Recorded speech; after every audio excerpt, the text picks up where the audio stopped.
6 గ్యారెంటీలు అమలు చేయాలంటే కేంద్రంలో కాంగ్రెస్ ప్రభుత్వమే రావాలని రేవంత్ రెడ్డి చేసిన మాట్లాడడంపై మండిపడ్డారు బీఆర్ఎస్ వర్కింగ్ ప్రెసిడెంట్ కేటీఆర్.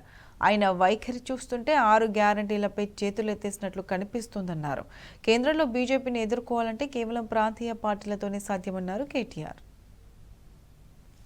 మీ 6 గ్యారెంటీలు మా 420 హామీలు మేమిచ్చిన అన్ని మాటలు నెగ్గాలనంటే కేంద్రంలో ప్రభుత్వం మళ్ళా మాదే రావాలి, అందుకోసమే మాకే ఓటేయాలి, లేకపోతే మాత్రం ఇవి చెయ్యా అని చెప్పి కుండబద్దలు కొట్టినట్టు ఇవాళ స్వయంగా ముఖ్యమంత్రి హోదాలో ఉండి ఈరోజు రేవంత్ రెడ్డి గారు చెప్తా ఉన్నారు.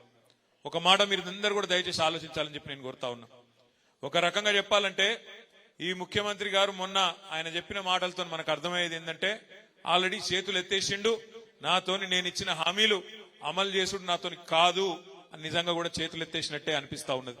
ఎందుకంటే ఆయనకు కూడా ఎరికే ఆ ఇండియా కూటమిలో ఎవరు లేరు. ఇవాళ కాంగ్రెస్ అమ్మడ మమతా బెనర్జీ గారు వెళ్ళిపోయినారు, నితీష్ కుమార్ వెళ్ళిపోయిండు, అఖిలేష్ యాదవ్ ఆయన దారి ఆయన చూసుకుంటున్నాడు, కేజ్రీవాల్ వెళ్ళిపోయిండు, కేరళలో సిపిఎం వాళ్ళు వెళ్ళిపోయినరు, అక్కడ ఒక్కడు రాహుల్ గాంధీ మాత్రమే మిగిలిండు.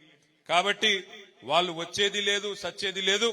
వాళ్ళు ఇప్పుడున్న పరిస్థితుల్లో గతంలో వచ్చిన 50 సీట్లు 55 సీట్లు కూడా తెచ్చుకునే పరిస్థితి కూడా లేదు.